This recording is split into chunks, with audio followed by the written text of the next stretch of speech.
Okay, folks. Well, welcome once again to a Wildlife for You wildlife class. Today's class is kind of neat. 2 weeks ago, we did a Cubs Life presentation, and it was all about the kind of trials and tribulations of what black bears go through in order to become adult, healthy black bear. And one thing we've never done is we've never done a class like that regarding grizzlies. Now, a grizzly bear and a black bear, they're two different species. They have a lot of common traits, but they also do some things a little bit differently. And one of which is being how long they take care of their offspring. So we thought it'd be good to do the same class we did 2 weeks ago, but instead of focusing on black bears, we're going to focus on grizzly bears. And just so you know, grizzlies are the subspecies or the species of brown bear. They're a subspecies of brown bear, but we're going to focus most of it on grizzlies, which are those interior brown bears, the brown bears that you find like in the Rocky Mountains, away from the coast. And so we're going to get underway here. I'm your main speaker. My name is Daryl Radijak.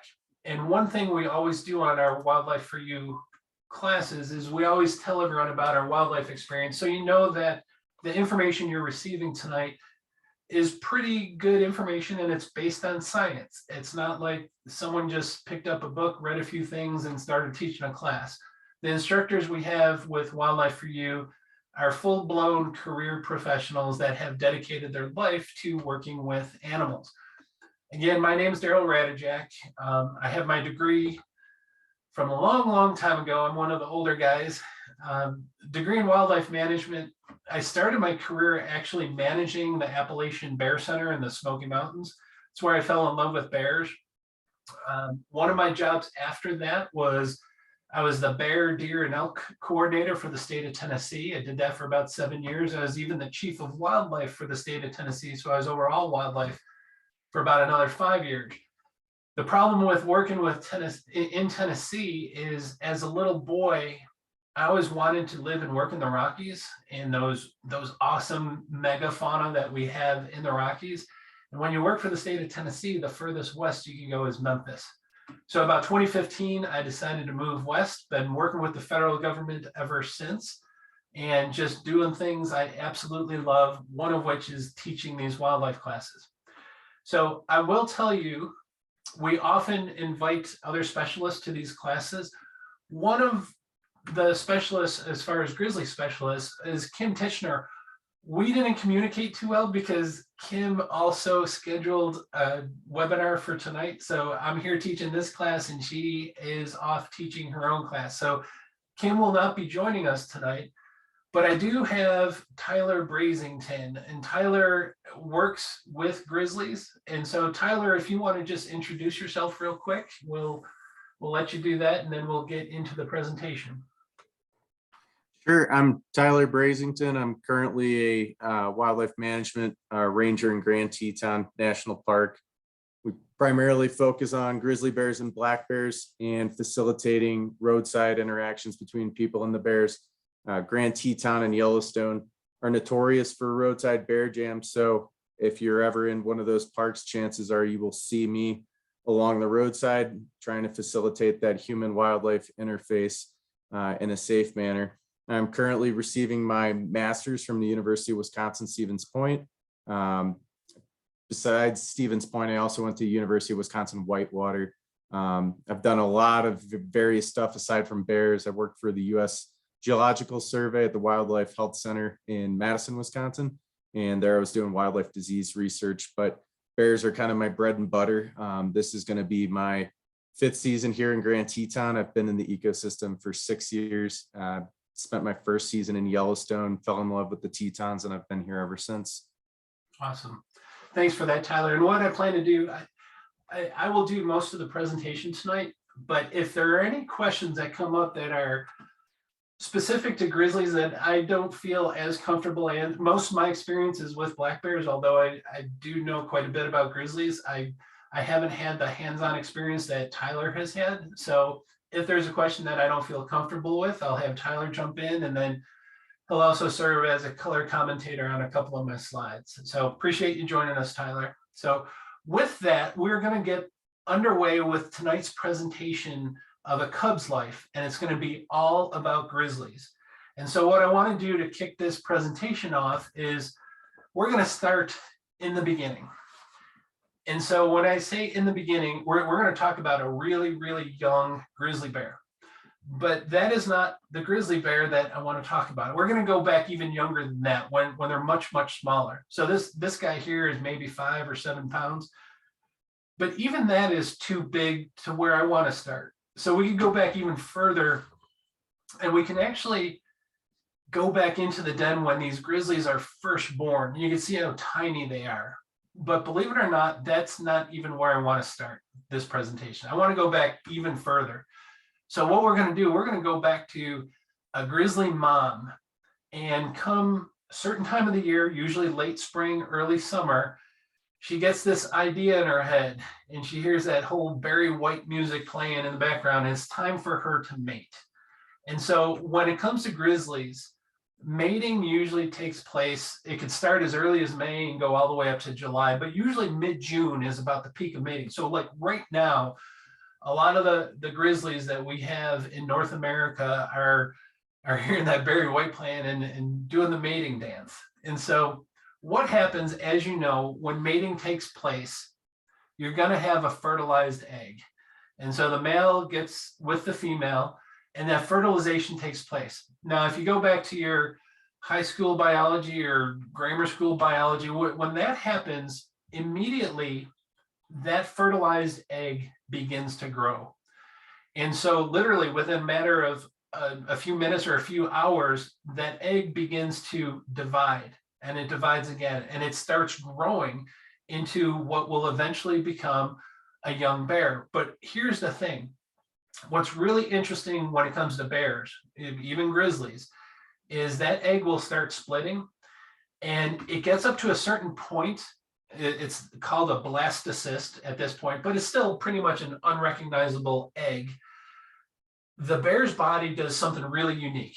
It calls a timeout. It says, stop, we cannot keep growing because there's something important that's going to happen to the mom's body in a little while. So what bears exhibit is this phenomenon called delayed implantation. And what it does is it causes a halt to the growth of that fertilized egg within the mother's womb. And it kind of holds that egg or those eggs, if there's multiple, and it kind of holds them in suspended animation. Like I said, it calls a timeout in their body because there's something really, really important that happens in most bears' lives, especially grizzlies. And it's this. As you know, bears, grizzlies in particular, spend a great deal of time in the winter hibernating. And so you have bears in the Rocky Mountains where it can get really, really cold. We're talking Wyoming, Montana, Idaho, all the way up through the Canadian Rockies. You could have some pretty severe winter in those areas. And so those bears have to learn how to survive that winter time without any food resources. And so the bear's body goes into hibernation. Here's the thing. If a female grizzly gives birth while she's in the middle of her hibernation, hibernation itself is very, very taxing on the body. Now, throw a pregnancy on top of that, and that could spell disaster, not just for those embryos or those young bears, but also for the mom. It could end up killing her. And so what happens with delayed implantation is the eggs kind of float in her womb for a number of months until about mid-November, because what the bear's body, the female bear's body is doing, it's waiting to see if she puts on enough fat that will allow her to survive not just the hibernation, but also to survive that pregnancy. And so that delayed implantation is this evolutionary tool to help the bears survive both of those extremely taxing events. And so if the bear is underweight, if the bear looks like the bear on the left, what will happen is the bear's body will absorb those eggs and she will not become pregnant. However, if she has had a great year of feeding and she really bulks up and puts on a lot of weight, and she looks like the bear on the right, then those eggs will implant in the uterus in about November, and then they will begin to grow into that young bear. And so think about it, if they implant around November, and those cubs are usually born late January, early February, they only have about 2.5, maybe 3 months to grow within the mother's womb. So when she gives birth, this is what they look like. They're less than a pound. And so one of the things I was wanting to ask Tyler, I've worked with black bears quite a bit, and I've been in multiple dens where we would go in the wintertime, there would be a female with a collar on it, and we would go visit the female. She would wake up and we would anesthetize her. We'd give her a drug to make sure she stays sleeping, because she does wake up rather quickly. And we've handled lots and lots of neonatal bear cubs. Obviously, you see this picture, you can see the watermark on it. I had to grab this from a zoo, actually, because there was no really wild pictures of neonatal grizzlies. Can you explain a little bit about that? Yeah, so there's been very little den work in terms of actually going into occupied dens with grizzly bears, and part of that is just concerns for safety, security of personnel that would be involved with this. And mainly it's just the energetics that surround grizzly bears are much different than black bears as well. And so with a lot of the stuff that's been done on grizzly bear den work, it's actually been done in captivity. So it's been done in zoos. The Washington State University has the Bear Center, and they've done some research there on some of the hibernation physiology, occasionally with cubs, but there really isn't a whole lot of information on wild bears and den surveys regarding young, just because of the security and the safety risk.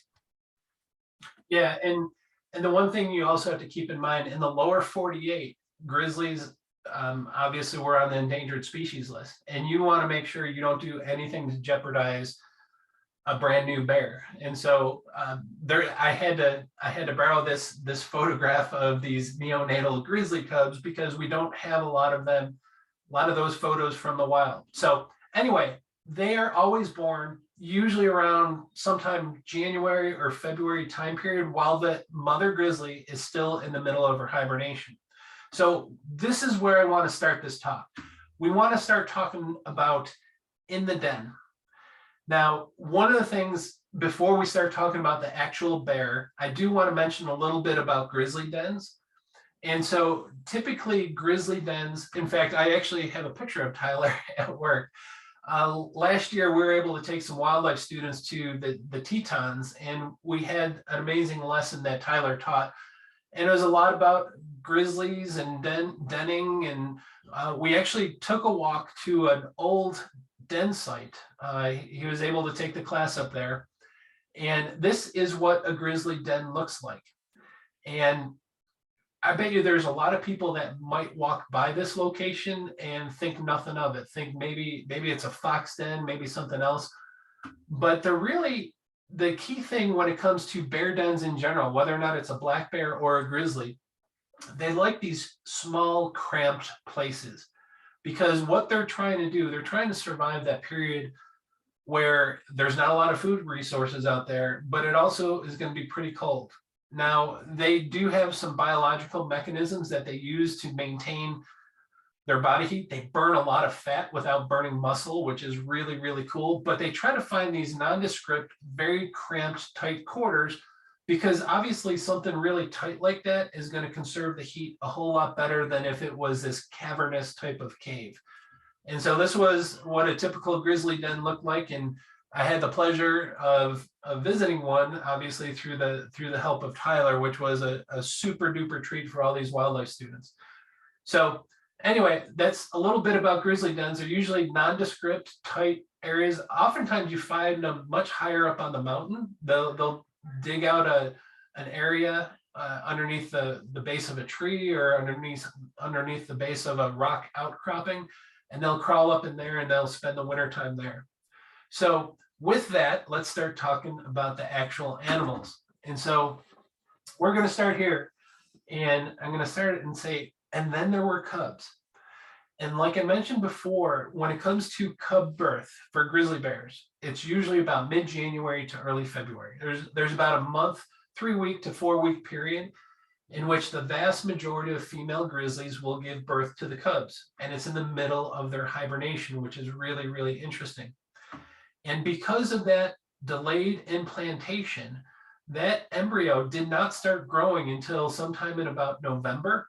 So from November, December, January, it only has about 2.5 months, maybe 3 months. And that is why when grizzlies are born, they're tiny. They're usually about less than a pound. And when you think about how big a grizzly can actually become, to have the birth weight less than a pound is truly phenomenal. You think about human babies, and they're born anywhere from 5 to 9 pounds sometimes. And so these things are awfully, awfully tiny compared to other larger animals. I heard something about they have the biggest difference in ratio from adult weight to birth weight, but I did not fact check that. But bears definitely do have amongst the smallest babies known in the entire mammal kingdom. So, okay, when she gives birth, typically that female grizzly is going to give birth to anywhere from 1 to 3 cubs. Now it's highly variable. A couple of things will determine that. If she's a first-time mother, she usually gives birth to 1 cub. A lot of it has to do with how healthy the female is. So the fatter she is, the more reserves she has to raise cubs, will usually increase the number of cubs that she has. The experience plays a lot into that as well, but typically 1 to 3 cubs, on average 2 cubs. Obviously, you know the story of 399, and a couple of years ago, she gave birth to 4 cubs, but we're going to talk about averages here. I will tell you, obviously, you can see from the picture, the cub is born with its eyes closed, not fully haired, mostly haired, but eyes closed. I'm going to use a nerdy biological term, but the type of offspring that you see here is what we call altricial.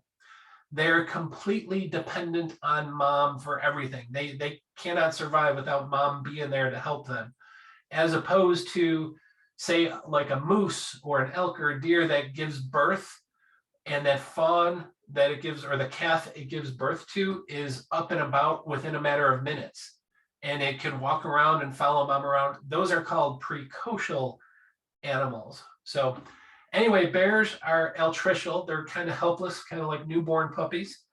The one thing that's really interesting is when it comes to mom's milk. So that newborn cub is going to crawl up, latch on to the breast of mom, and that cub's going to stay there for literally a number of months, just nursing off mom.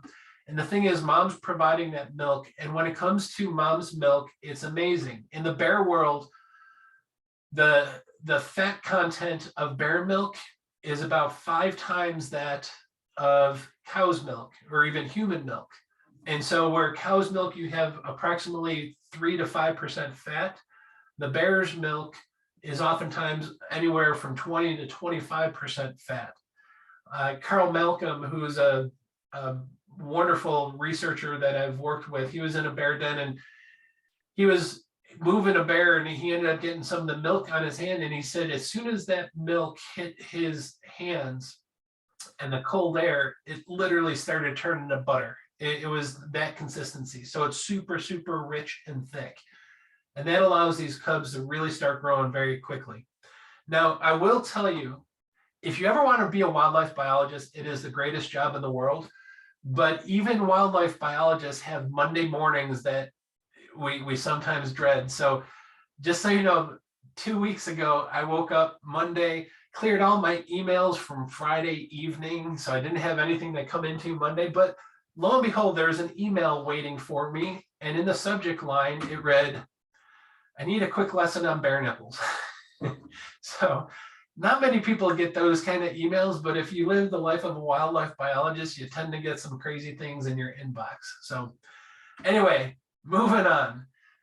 The one thing I will tell you, even though mom's in the middle of her hibernation, she's going to be spending a lot of time sleeping. She will tend to the cubs. So she'll wake up periodically. The cool thing with bear hibernation is, unlike true hibernators, their body temperature does not drop as much. So she can wake up pretty easily. She'll tend to the cubs, reposition them, potentially lick them clean. So she's fairly active, although she will spend most of her time sleeping in that den.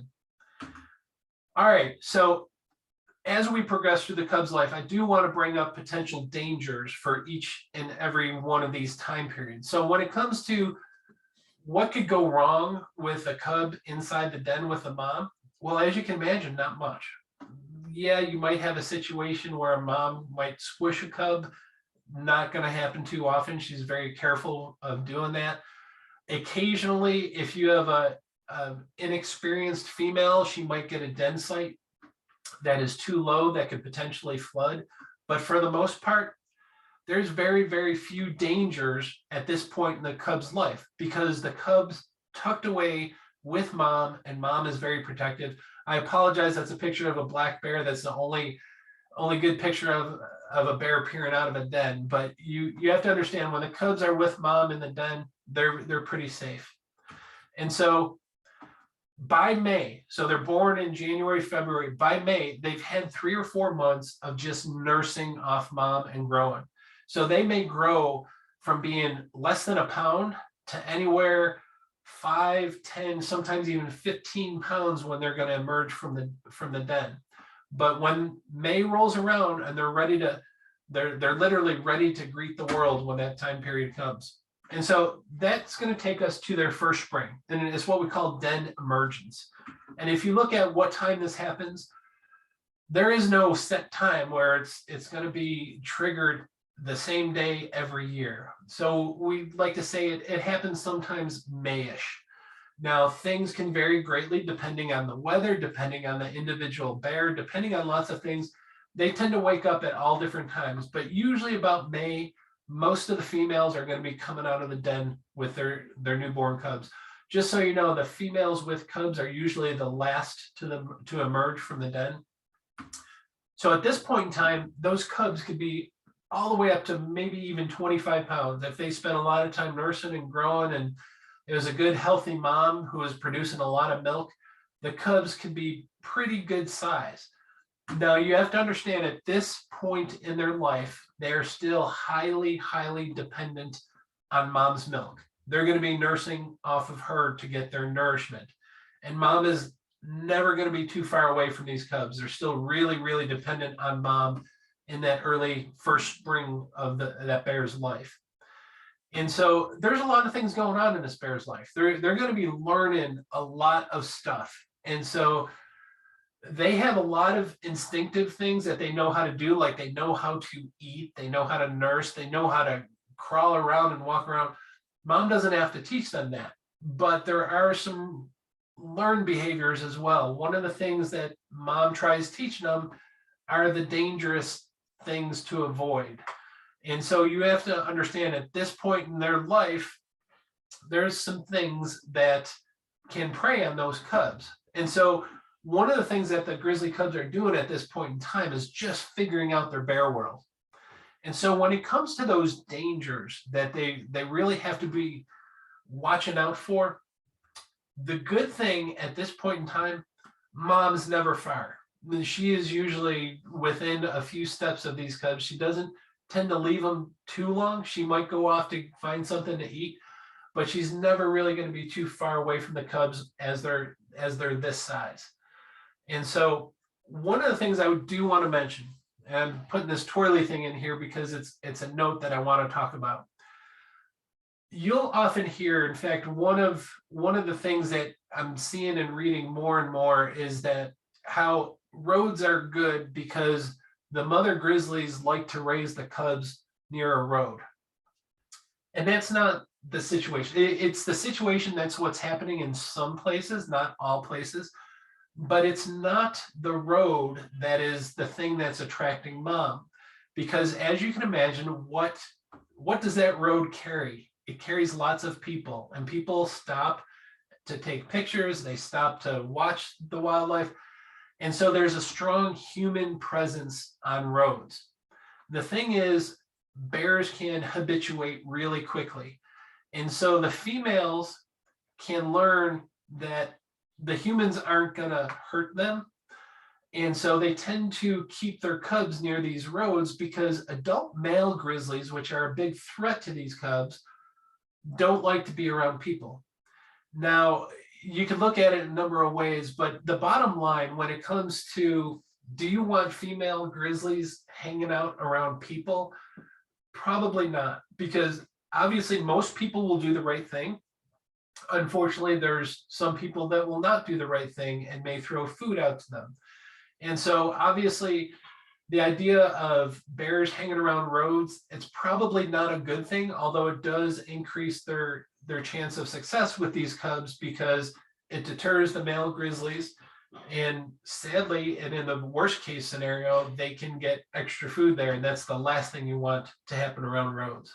So, okay, first spring, that covers it. We're going to move into the next part of the year. And I call it the lazy days of summer. And this is where these bears are really starting to become a bear. The timing we're looking at now is around June to August, so midsummer. And so these grizzlies, these young grizzlies, depending on how good of a mom she is, how much milk she can produce, how much food resources she can find for the cubs can grow quickly. So they can weigh anywhere from 25, a really engorged cub could get up to 75 pounds towards the end of summer. And so you have to keep in mind, most of the nutrition they're receiving is going to be mom's milk, but she is introducing all the other foods that they're going to be eating. She's going to be showing them how to scavenge meat, what vegetation is the most nutritious.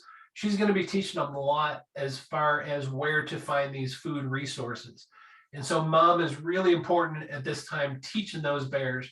And so that learned behavior is really important because mom is definitely going to be guiding them, but they're also going to have that instinctive behavior. They're going to learn how to deal with other bears. Obviously, it will be their siblings in most cases. But again, they're still learning how to be a bear. Now, one thing that's really important this time of the year is communication.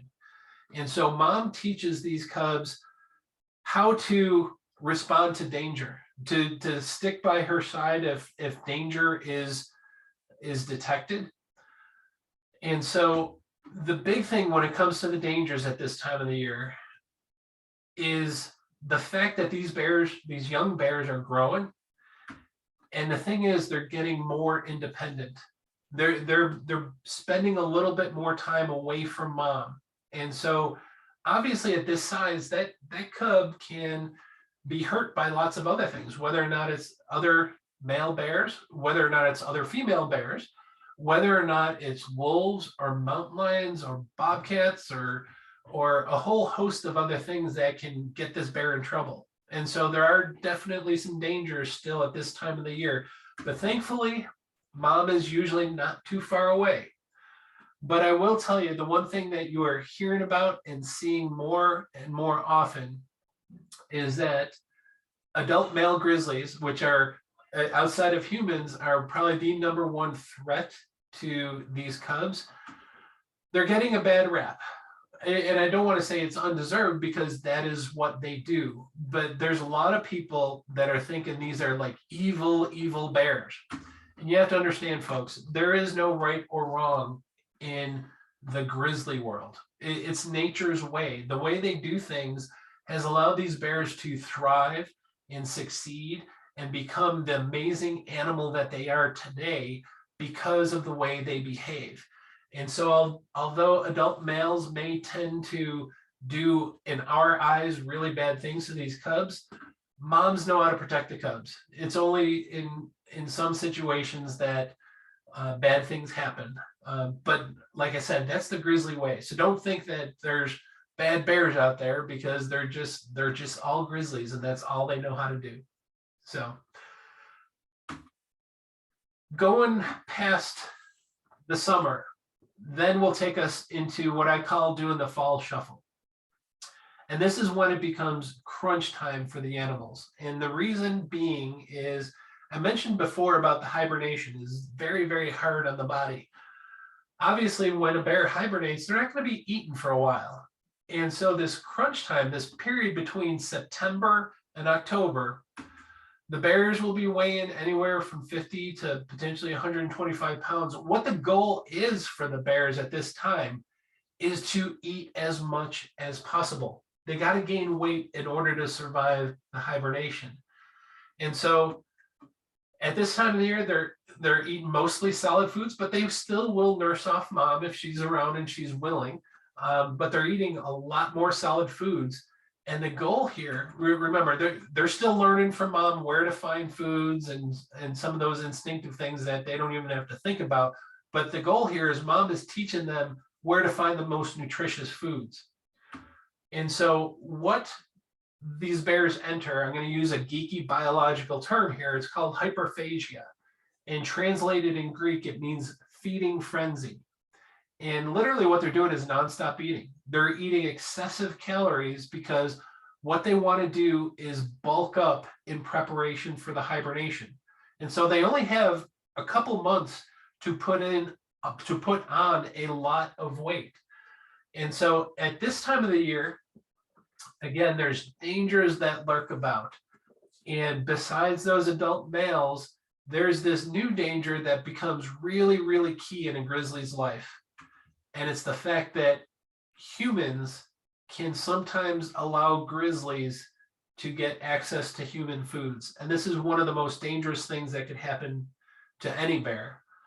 And so making sure that we do not allow bears to get access to these human provided foods is critical to keeping these bears healthy. Now, I will say there's been a famous bear out there, 399.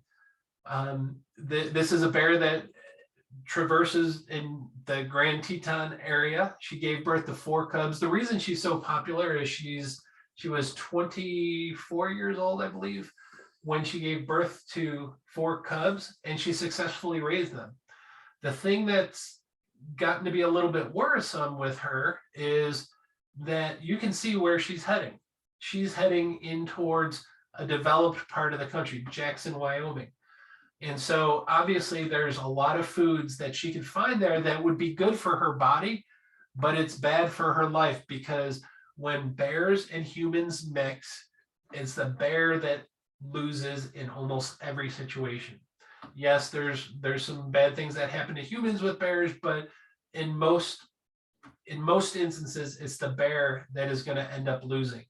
And so this is a really critical time in a bear's life, during that fall shuffle, during that hyperphagia, that feeding frenzy, that we've got to be so very vigilant to make sure that we do not allow them to get access to any human foods we have around.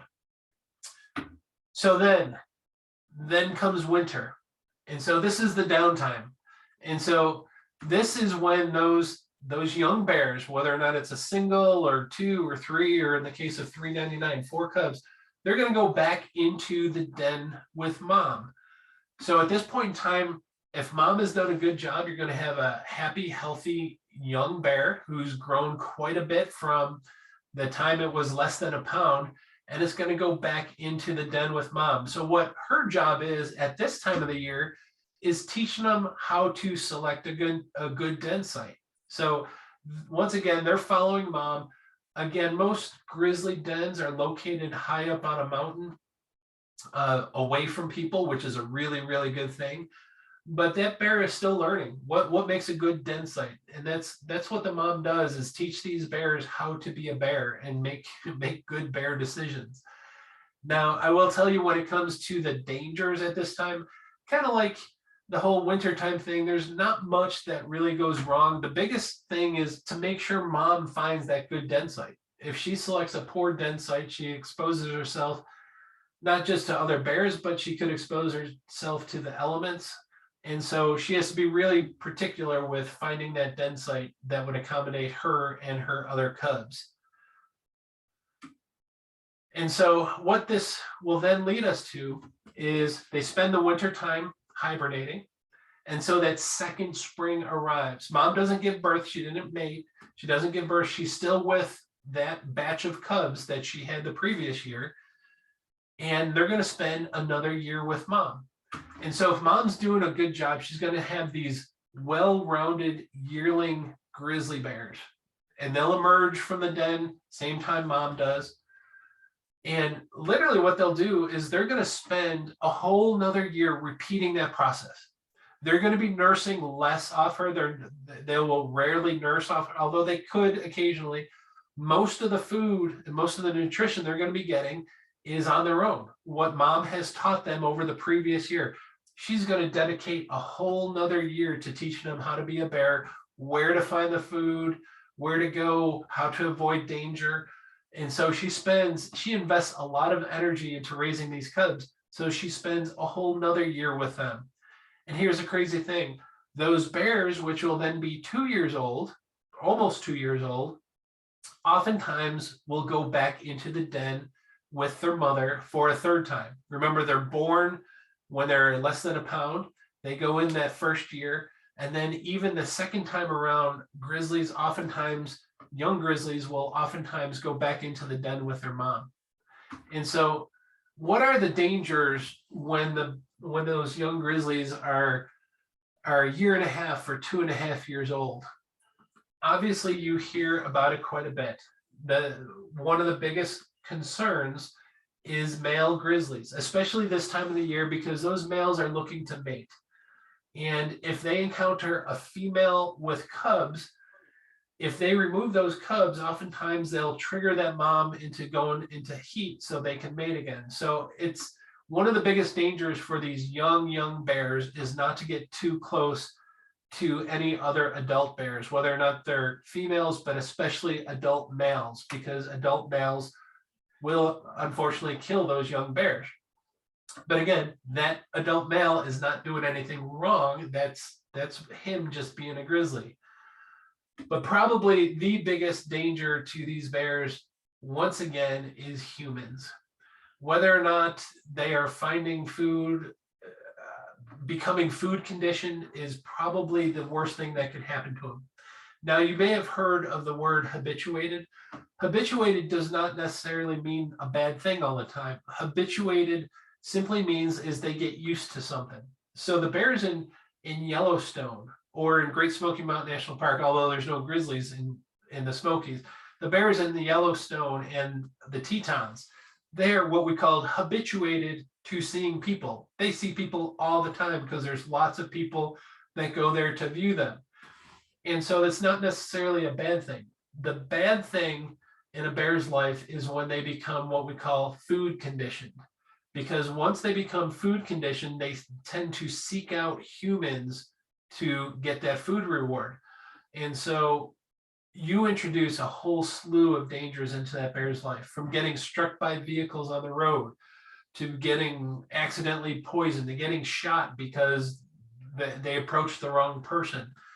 And so the dangers in a young bear's life mostly involve getting too close to bad influences. And humans are probably the worst bad influence you could ever ask for. So if they survive those first couple of years, stay out of trouble, stay away from humans, mom does a great job, they have a brand new start. You have, by the time they emerge from the den that third year, you have two very well-rounded 2-year-old bears that's going to emerge from mom. And they look like young grizzlies, and they're ready to greet the world because, again, these are really healthy looking young grizzly bears. And there's mom over there looking and saying, man, I just spent the last 2.5 years raising these things. And then this idea pops in her head, and she remembers what it was like to have Barry White calling again in that mating season. So eventually, after a couple of years, mom is going to kick into that mating mode again. And when she goes into heat, she's going to draw in adult male bears. Now, mom is interested in mating again because she's going to start that cycle. She's also very, very worried about her 2-year-olds or her offspring hanging around if she draws in an adult male grizzly. And so you just have to understand, by the way, if her offspring don't move off when they're supposed to after 2.5 years, potentially 3 years, if those young bears don't listen to mom and get away from mom when that mating season comes around, mom will run them off eventually because she's just wanting to start that cycle of life again. And she doesn't want anything bad to happen to her offspring. And so she will chase them away. She will go into heat and start that process. So everything I explained there, you're on about a 3-year cycle with a female bear. That's why grizzlies have such a slow reproductive rate, because the females tend not to go into heat for the first time until they're 5 years old, sometimes as late as 7 years old. And then it's every about 3 years, especially if they're successful. Now that can get thrown off here and there. If cubs don't survive, the mom could go in heat again, but it's a very long reproductive cycle. And so throughout the course of a mom's life, she may give birth to 8, 9, 10 cubs, but that's a very average mom. And so they don't really produce a ton of offspring. And that's why it's very, very critical that we try to save each and every one we can. And so once mom mates again, that whole cycle of life begins again, and she starts that following spring with another young cub that is really dependent on her and needing her. So with that, what I want to do is I'm going to end the slideshow, because I think the most important part of these discussions is when you have questions and we can answer them. Before I get to, I'll put it on a slide. The one thing I do want to tell you is these slide presentations are nothing without good photographers. And I've got a couple of the greatest photographers. Bob Hoddeshell usually provides me with most all my wildlife photos, but he's in the East, and so he didn't have as much access to grizzlies, although we did have some. Ashley Haskett also provided me with another. I'm usually very, very particular on the photographers I use to make sure that they're not interfering with the bears, but those two folks I absolutely have to give credit for.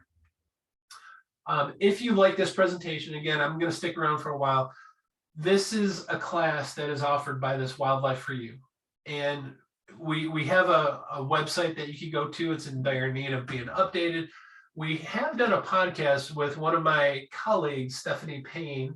We've got, I think, about 50 different podcasts out there. We haven't done one in a while because she's in the middle of building a house, which has taken up most of her time.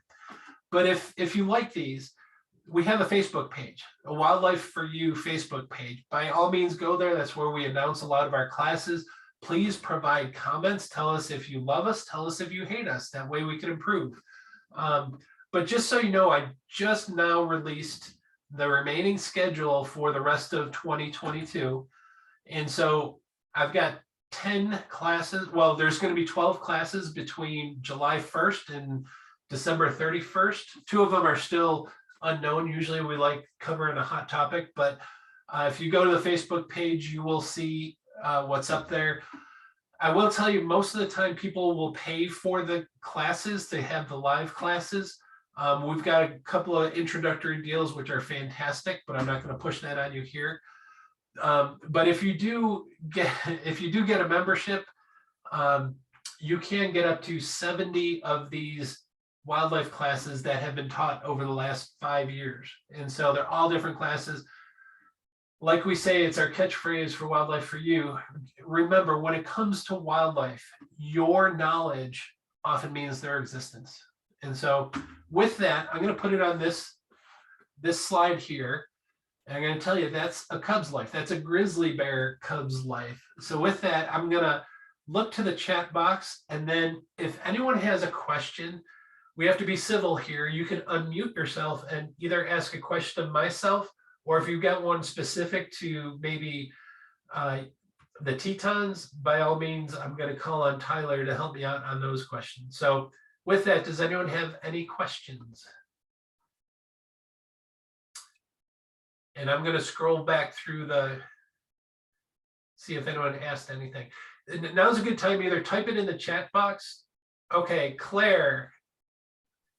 Yeah, can you hear me okay? We can hear you perfectly.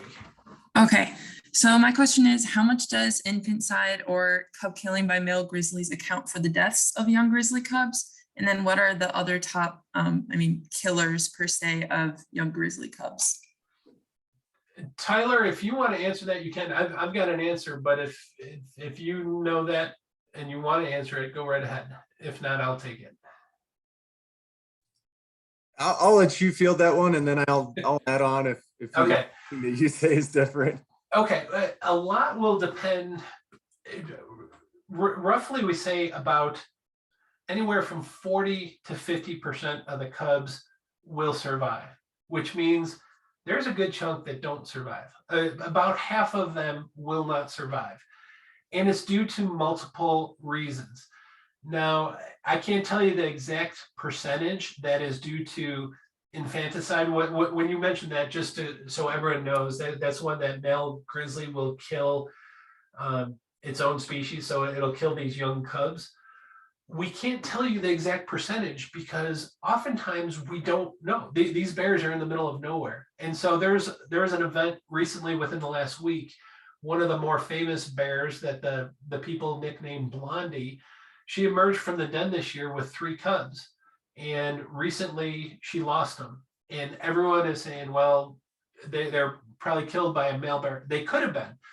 But you have to understand, if it doesn't happen in plain view of a human, which it rarely happens, we can't calculate how much is due to infanticide, how much is due to maybe wolf predation, maybe hypothermia, or it's just the runt of the litter. So it's very difficult. But we do know roughly 40 to 50% of the cubs tend to make it. But that means there's a lot of cubs that unfortunately don't make it. So that's my answer. Tyler, if you want to add anything. No, you didn't say anything that I would differ with at all. I mean, it's when the bear is at this stage in its life and it's super young and it's with mom, there are more natural courses of death as opposed to when these bears get older. So once mom kicks them loose after 2.5, 3 years, it's mostly humans that play the role there. But yeah, in terms of infanticide, it's one of those, it's a difficult thing to really accurately put a percentage on. And there are other factors on the landscape too. So drowning, if you've got major riverways or any kind of water that might come across a female's home range or the habitat that she's occupying, that definitely can pose a threat to those cubs if they don't have their legs under them quite yet. Swimming is one of the more challenging activities for younger bears. And so there's a lot of different things that can play, but male bears with Blondie or 793 here in Grand Teton, that was one of the things that we think happened was we do think it was a male. She was being actively pursued by a bear in the days prior. And we've had a lot of bears in the northern section of the park, a lot of bears that have not been previously captured or marked for research. So it definitely, the energetics associated with mating certainly plays a role. Awesome. Thanks for that. Awesome question, Claire. Irene, I will get to you in a second, but I'm going to go to the chat box because there's actually a few questions. One, I'm going to let Tyler take completely because it's about 399 success rate. But Lynn asked, why do you think that grizzly cubs stay with their mom 1 year longer than black bear cubs? Why would that be necessary? And I don't know if I could give you the exact reason. It's just the way they evolved. With the grizzlies tend to be a little bit more longer lived. They'll be anywhere from 20, they could live to be 20, mid-20s, some even went up to 30 years old. So it's just a different maturation process for these bears. Black bears tend not to live up to the 20s, but two completely different animals, and just the way they evolve, that extra year of motherly care really helps them out. So those grizzlies tend to hold on to their cubs for at least 1 more year in most situations. Now there's oddball situations where they may part, or even a black bear may hang on to their cubs longer, but on average, that grizzly does tend to have a little bit maternal care, and it could be due to their longevity. Now, Diane asked a question. I'll read it to you, Tyler, if you could take this. And Diane asked, how do you account for 399's success rate? Her experience, Blondie may have had other infant deaths prior to her 3. So if you could compare the differences between 399 and the bear that was nicknamed Blondie, that would be great. Yeah, so 399, she's had, 7 litters over her lifetime for a total of 17 cubs. And if we're gonna break this down, she's got 2 that were natural deaths. So these were cubs that were mortalities. One was in 2004 and one was in 2013. So in 2013, she had a litter of 3. One of them is now deceased from humans, and one of them was a natural death. But if we were going to break it down over her entire lifetime, she's had 1, 2, 3, 4, 5, 6, 7, 8, 9. She's had 9 out of 17 cubs deceased. And so 2 of them natural, the other 7 are related to humans. In regards to her 2020 litter, all 4 of those offspring, to our knowledge, are still alive, which is really good. The 2 males that were collared in the fall have dispersed southeast of the park and into a different region of the ecosystem around the Wind River Range, which is really good grizzly bear habitat, with a less dense population of people, which is really, really good. In terms of 793 and comparing it to 399, so 793, we know that she had 3 cubs of the year in 2014. And then in 2015, she had 3 yearlings, but then none of them were seen later in the year. So we're not exactly what happened to those cubs. And then she had another litter, which one of those bears we believe now is 1063, which is a 4 to 5 year old female bear. And then it had a litter mate, and we don't know where that bear is on the landscape right now. And so she's got at least 1 litter where 2 of those cubs, to our knowledge, are still alive. She had 1 cub back in, I want to say 2020, and she lost that cub.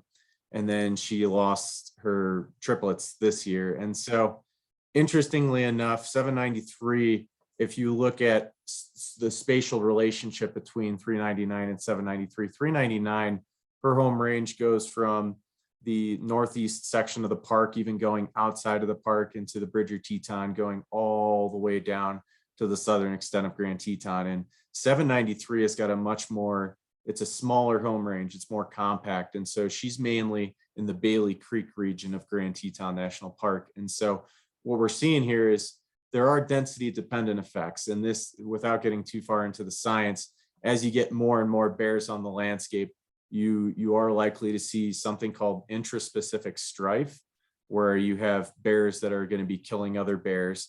And then you've also got more males on the landscape, males dispersing. And so some of these areas that are becoming super dense with bear activity are going to be harder for females to successfully rear cubs. But yeah, in terms of 793, 399, so 399 is 26, 793 is 15, I believe. Yeah, 15. She was born in 2007. I think I did my math correctly. But so there is a little bit of an age difference there, but she, 793 is in her prime right now. On average, it takes a female grizzly about 14 years to replace herself in the population. And so that's something to be considered. 399, surprisingly, in terms of the survival rate of her cubs, almost every single year she's had a litter, at least one of those cubs has survived, with the exception of 2020, where she's got all 4 that are currently still living to our knowledge. But, with 4 cubs, she was more, she was stressed. Her body was more stressed as she's trying to, feed all 4 of those cubs and navigate a landscape with a combination of people and habitat fragmentation in this area. And so when she did get down to Jackson, she recorded over a dozen different conflicts in the fall. I don't have the exact number on the top of my head. I lost track. Unfortunately, it kind of set a perilous precedent going forward. I think it's safe to say that we will never have another grizzly bear in this ecosystem that was given the leniency that she was given. And I don't use that lightly, but she definitely got into conflicts that if another bear were to have gotten into those same conflicts, they would have most likely have been removed from the population. But given her popularity and visibility on the roadside, it was an interagency decision to try to manage her and get her safely back up into the park. And so by collaring those two males, we were able to follow that family group and try to prevent and mitigate future conflicts with her. Awesome. Okay, I'm going to try to go in order. I know, Irene, you had your hand up. So if you can unmute yourself and ask your question, have at it. You're still on mute.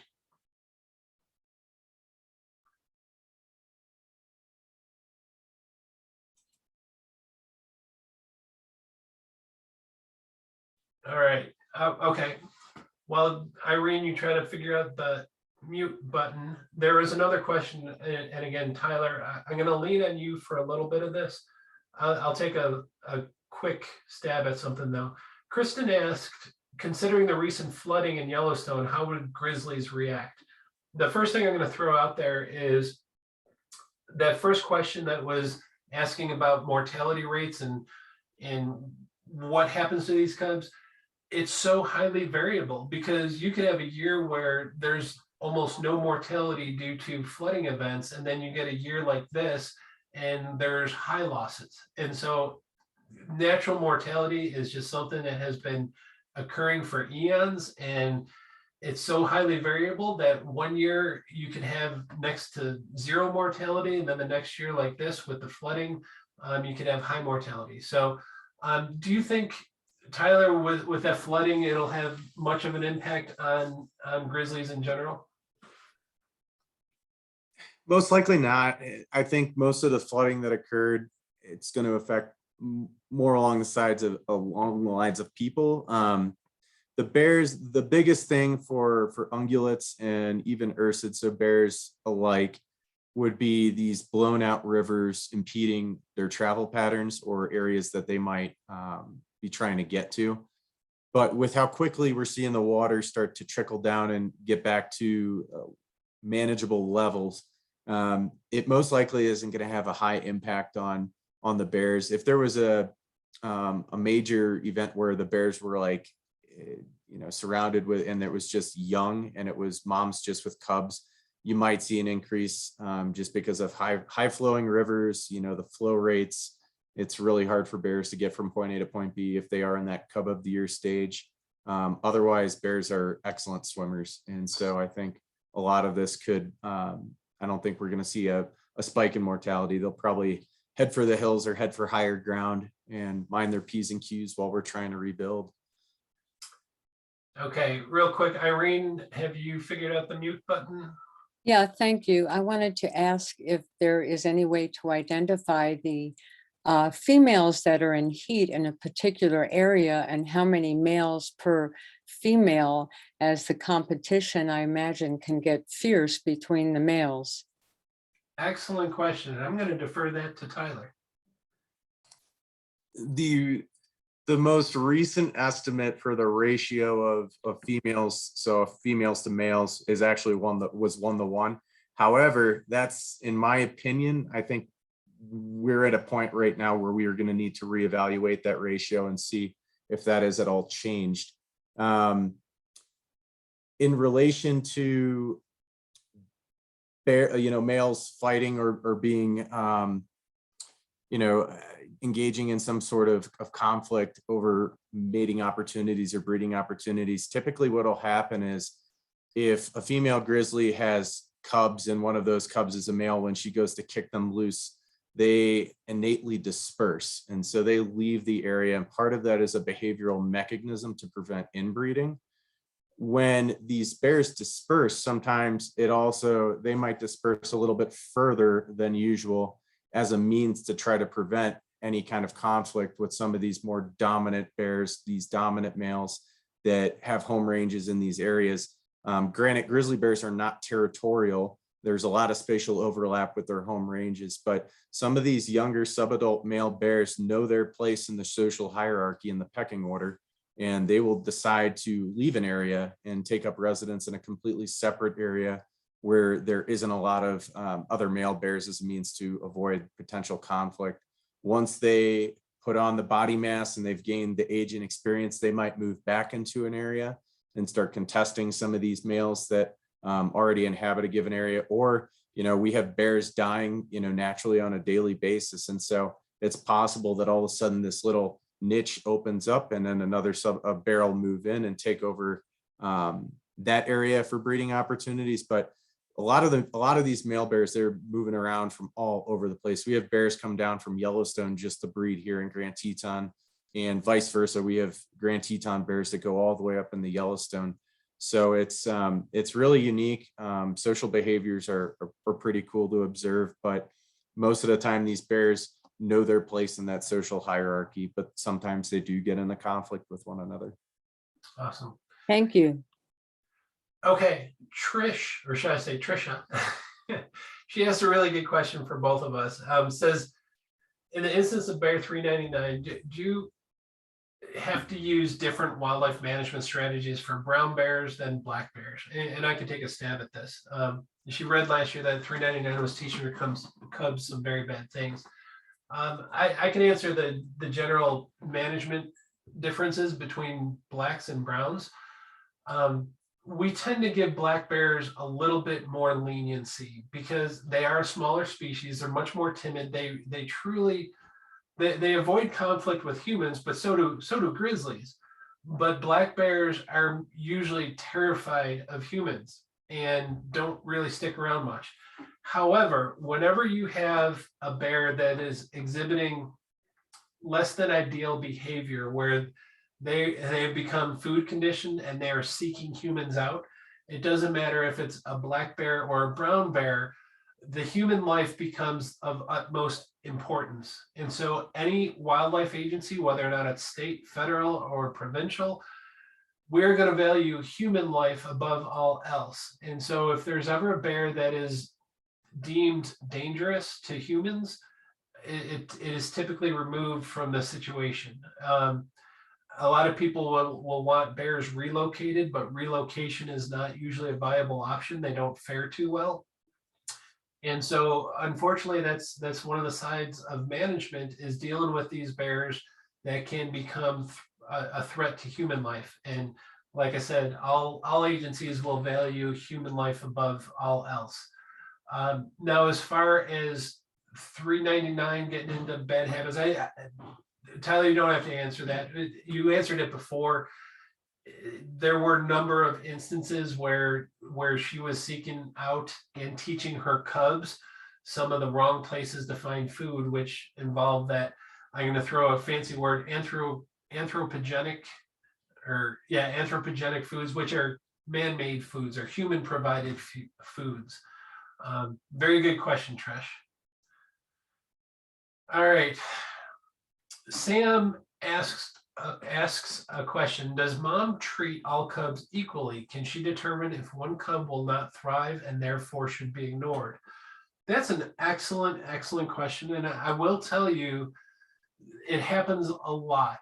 And unfortunately, whenever you have these animals that will produce a litter, you've probably heard the term a runt of the litter. And it's usually born with it might be smaller than its siblings. And because of that size difference, they cannot compete with their siblings. And so oftentimes they remain the runt. Unfortunately, those runts don't often survive. And it's not like mom does not want them to survive, but they can't keep up. And so mom is trying to do what's best for her entire family. And so if they're in an area where, say, an adult male bear shows up and she's got to get him out, she's getting herself out first, and then she's making sure her cubs follow. But unfortunately, a lot of times those smaller bears don't typically survive. And again, it's not like any of the bears are doing anything wrong. That's just the way they're being a bear. They're caring for those strongest cubs because they want to make sure some of their offspring survive. So I don't know if you would answer that differently, Tyler, but I know with black bears, we've definitely seen the moms eventually will leave them behind in certain situations. Yeah, there have been some instances documented of even cub abandonment. And so where a female might leave a cub behind or leave a cub behind and then reunite with it several days later. And there isn't really, it's not a cookie cutter answer. There's no single method to the madness there. There could be a lot of different ecological or habitat related things, or even people could potentially create some sort of separation between mom and cubs, and then she just decides not to come back. That, I guess, from my perspective in our ecosystem here in the GYE, it's less documented, at least with the grizzly bears, which is probably a good thing. But yeah, in the case of 399, you could tell that there was one in particular cub that would always lag behind, and she was always a little bit more, she gave that cub a little bit more tough love than some of the others, and even the siblings of that quad litter would even pick on that little one. But that despite all of that little one is now on the landscape alone, and it seems to be thriving from what we're able to see. I'm going to give an answer, and I really hope I don't upset anyone. When I started my career, I was working for a place called the Appalachian Bear Center just outside of Great Smoky Mountain National Park. And so I was doing some black bear rehab where there would be orphan cubs. At that point in time in the late 90s, the bear population was still kind of struggling a little bit. And so there was a definite need as far as the actual survival of those cubs. And so I raised, I think, 43 cubs that were returned to the wild. But here's the thing, the steadfast rule that we went by was, if the cubs were orphaned because of a known human event, whether or not the mother was struck by a vehicle or she was poached or something happened, and those cubs were orphaned because of human interference, those were the cubs that we would rehabilitate. If, however, something happened in nature, and Tyler mentioned cub abandonment, we would not intervene. If nature was at play, we would not intervene. And it sounds harsh, it sounds cruel, but if you were to try to rescue that cub and raise it to release it back, that cub's already at a disadvantage, and you're just setting it up for potentially even a harder life. And so Mother Nature is cruel, but she's oh so wise, and she's been doing this for a long, long time. And typically she knows best. And so if it happens out in nature, we tend not to interfere. Okay, are there any other questions? Okay, well, Diane asked a question. Can another mama grizzly adopt an abandoned cub from another mother? I will tell you that we used to foster neonatal cubs, like when the mom is still in the den, we would foster an orphaned neonatal cub to her, and she would accept him. She's sleeping. We always say bears can't count. And so they would readily take those cubs in. But as far as a natural occurrence, Tyler, didn't you have something happen in the park a few years ago where one female bear presumably took in the cub of another? Yeah, so that was it was 2011, and it was 399 and 610. 399, there was a natural, and this is it was a really cool thing that happened. It's a natural cub adoption where 399 gave basically one of her kids off to her daughter, 610, and 610 was born in 2006. So at that time, they swapped. It was confirmed via DNA, and so we definitely knew that they had swapped cubs with one another. Really unique event, especially given if you look at the historical timeline. A lot of cub adoptions took place back in the 60s and then the 70s when the garbage dumps were still open in Yellowstone, and some of that was females becoming confused or a lack of familiarity at garbage dump sites, and so you'd have these cub adoptions taking place, but that was mainly influenced by the dumps being in place. So humans played a role. As those dumps disappeared, cub adoption actually is a lesser seen thing in terms of people actually documenting that and being able to put it on paper. So 2011, and then there was another one up in Yellowstone near Dunraven Pass, and it was a similar thing where a mother passed off one of her cubs to her daughter. I think it was 665, and I don't remember the other grizzly bear's number, 125. But there was a natural cub adoption there too, and that cub adoption was specifically influenced from a chase event with wolves. And so a cub was left behind, and then the daughter picked up that cub and took care of it from there going on. That is pretty awesome. I didn't even know that. I knew of the one event, but I didn't know it happened fairly readily with grizzly bears. So that does anyone else have any other questions, whether or not in the chat box, or raise your hand?